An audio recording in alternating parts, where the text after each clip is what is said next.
Kwa majina yangu naitwa Hangi Matekeleza Changa.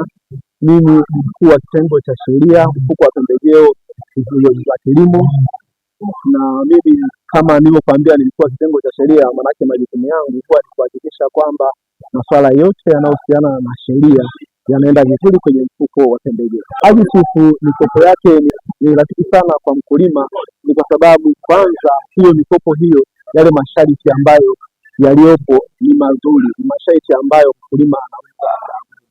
Kwanza inatolewa hiyo mikopo kwa wakulima wote, yani hatubagui. Lakini pia masharti ya mikopo ya ajitifu ni nafuu, ni kwa sababu ya ili kusudi uende kukope kwenye benki zingine zote zile, huwa kuna masharti, kwa mfano masuala ya dhamana, na tena wanataka dhamana zile ambazo zinazotambuliwa. Sasa dhamana zinazotambuliwa, kwa mfano huyu na hati, nyumba yenye hati iliyosajiliwa. Sasa mara nyingi sana wakulima walio wengi hawana hizo hati zilizosajiliwa. Kwa hiyo ajitifu yenyewe ina uwezo wa kumchukua mkulima yule wa kijijini kabisa, ambaye yeye dhamana yake ni shamba, ambapo ana hati ile ambayo ameandika serikali za mtaa au ameandika kule kwa mtendaji. Ajitifu tunapenda sana hawa wakulima tuwape haki ya msingi ya kusikilizwa. Mkulima amekuja ameleta shida yake, anataka mkopo, tunamsikiliza anataka nini kwenye huo mkopo huo, anataka afanye mambo gani. Kwa hiyo atapewa hiyo elimu, na akishapewa elimu ya mkopo, sasa yeye atakapokuwa ameleta, huwa tunataka alete zile taarifa zile ili kusudi aweze kupewa zile mkopo ule. Sasa atakapoleta zile taarifa zile, sisi tuna jukumu mojawapo la kuhakikisha kwamba tumemlinda kwa kumelimisha juu ya ule mkopo anaochukua ule, lakini tuna jukumu la kumlinda, kumwambia kwamba zile taarifa anazokuwa ameziwasilisha tunakuwa sisi siri ya CCM, hatuzitoi kwingine, maana kuna sheria ya ulinzi wa taarifa binafsi. Kwa hiyo zile taarifa zake zile tunakuwa tunazilinda pia kwa ajili ya mkulima. Mkulima anapokuja kukopa, haki ya kwanza ni haki ya kuweza kusikilizwa. Tunamsikiliza anataka ule mkopo ule ni mkopo gani, lakini pia haki ya kupata ile elimu, lakini pia ana ile haki ya kupata ile huduma ile kwa wakati. Maanake kama ninavyosema kwamba tunahusika na wakulima, tena wakulima hawa wadogo wadogo.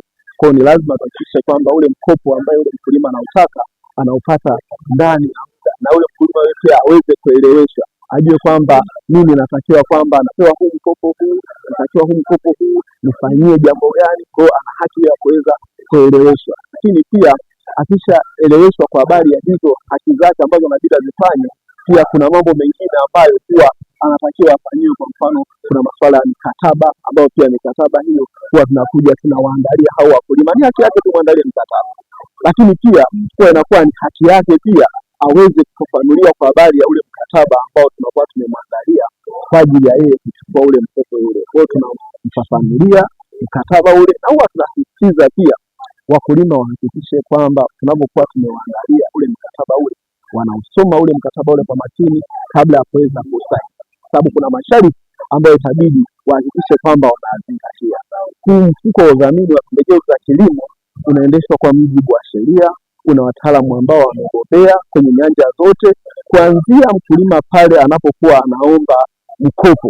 Kuna watu ambao watampa elimu juu ya mkopo anaoutaka, watampa masharti ya huo mkopo anaoutaka, na baada ya hapo atakapokuwa ameshakubali yale masharti ya kukopeshwa, sisi tunatoa mkopo kwa wakati. Na mkopo tunaotoa kwa wakati, na ni kwa sababu tunaangalia hata dhamana zile alizonazo, dhamana ambazo akienda benki hawezi akakopesheka, sisi ndio dhamana ambazo tunazozitumia. Mikataba tu ambayo watu wanayo ndio ambayo tunayoitumia, lakini jambo jingine ambalo ni nzuri, tunatoa zile pesa zile kwa wakati. Lakini jambo jingine, sisi kwa sababu tuna wataalamu ambao wanaenda kufuatilia utekelezaji wa ule mkataba. Umekopa mkopo kwa ajili ya kilimo, je, unafikia huo mkopo kwa ajili ya kilimo?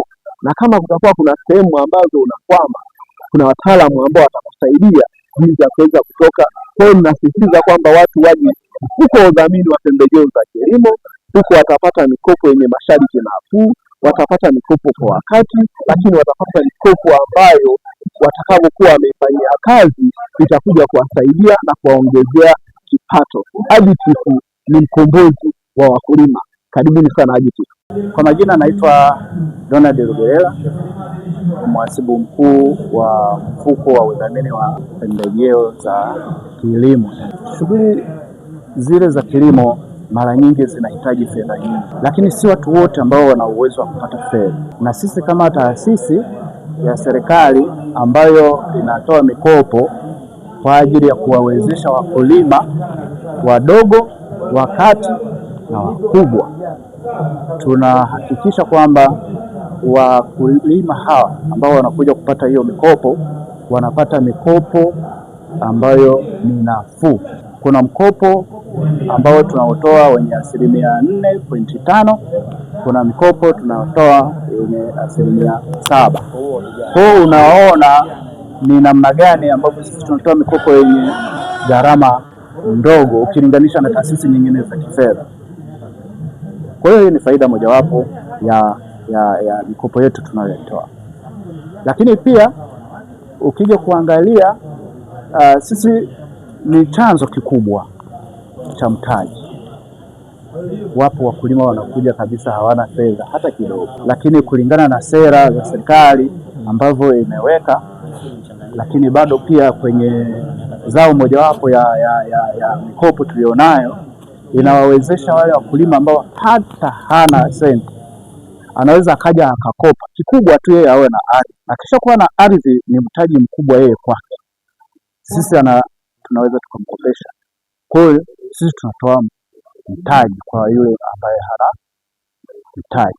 Kitu ambacho naweza nikawathibitishia wakulima ni kwamba sisi AGITIF kama taasisi ya serikali, lengo letu kubwa ni kuhakikisha kwamba wanapata mikopo sahihi isiyokuwa gandamizi, lakini yenye lengo ya kuwafanya waweze kuendelea zaidi. Lakini pia kikubwa ni kuhakikisha kwamba tunaendelea kutoa elimu juu ya mikopo yetu tunayoitoa siku hadi siku na hatutokoma. Kwa majina naitwa Jacqueline Materu, ni afisa uhusiano na mawasiliano katika mfuko wa udhamini wa pembejeo za kilimo ama AGITIF. Sisi kama mfuko tunahakikisha tunawafikia wakulima ambao ni wateja wetu kwa njia mbalimbali, mfano kupitia maonyesho, events mbalimbali zinazoratibiwa na wizara mbalimbali na mashirika mbalimbali. Mfano kama hapa tuko Tanga kwenye maadhimisho ya wiki ya huduma za fedha kitaifa, ambapo yameandaliwa na Wizara ya Fedha. Kwa hiyo tuko hapa kwa ajili ya kutoa elimu ya fedha kwa wakulima, lakini pia kwa wale ambao bado sio wateja wetu.